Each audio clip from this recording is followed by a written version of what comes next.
On oublie que protéger les femmes, c'est aussi protéger les enfants qui se retrouvent souvent derrière ces situations. Le gouvernement avait dit la peur doit changer de côté.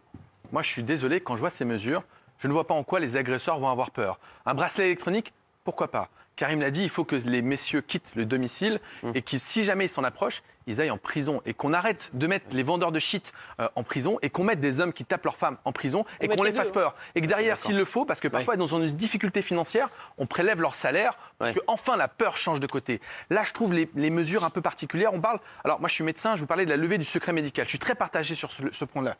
Parce que si on lève le secret médical, peut-être que les femmes vont se dire demain, si je vais voir le médecin, il va peut-être en parler, donc je n'irai pas le voir. Et je pense qu'on va les mettre en danger, d'autant plus que quand on lit ce qu'ils proposent, ils nous disent, attention, en cas de danger immédiat pour la victime et de risque avéré de renouvellement des violences.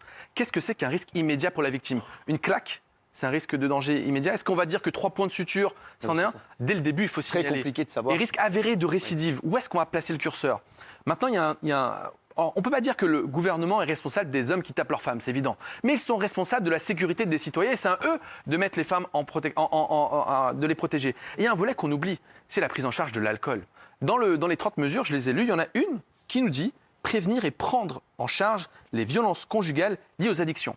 Je vais vous raconter ce qui s'est passé en 2018. Sur les 121 féminicides, dans 80% des cas, l'alcool ou les drogues est impliqué dans les meurtres. Ce qui veut dire que les hommes sous l'emprise de l'alcool deviennent plus violents, on le sait. Les études internationales et scientifiques sont claires. L'alcool est un facteur majeur dans les violences conjugales. Et on s'est intéressé, dans une étude, prendre le journal intime pendant 15 mois de femmes qui ont subi des violences.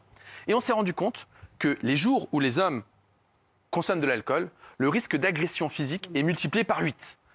On sait que les hommes passent à l'acte dans 60% des cas dans les 2 heures qui suivent la consommation d'alcool. Et derrière, on a un gouvernement qui nous dit le mois sans alcool en janvier, c'est pas possible. Je pense qu'il faut lutter beaucoup plus fort. Il faut que la peur change de côté. Il faut mettre les moyens. On tombe souvent sur Raquel Garrido, on dit c'est de la démagogie, les 3 milliards. Mais elle a raison. Il y a de l'argent pour les riches, mais des femmes qui meurent, on ne trouve pas d'argent. 1 milliard. On va pas se mentir, c'est de l'argent. Mais on peut faire cet effort pour protéger des vies. Et madame, merci de votre témoignage. Moi, je suis papa aussi. Ça me glace le sang d'entendre les sévices que les enfants peuvent subir et j'espère qu'enfin, on les mettra en sécurité parce qu'on met en sécurité les hommes, les femmes, mais aussi les enfants.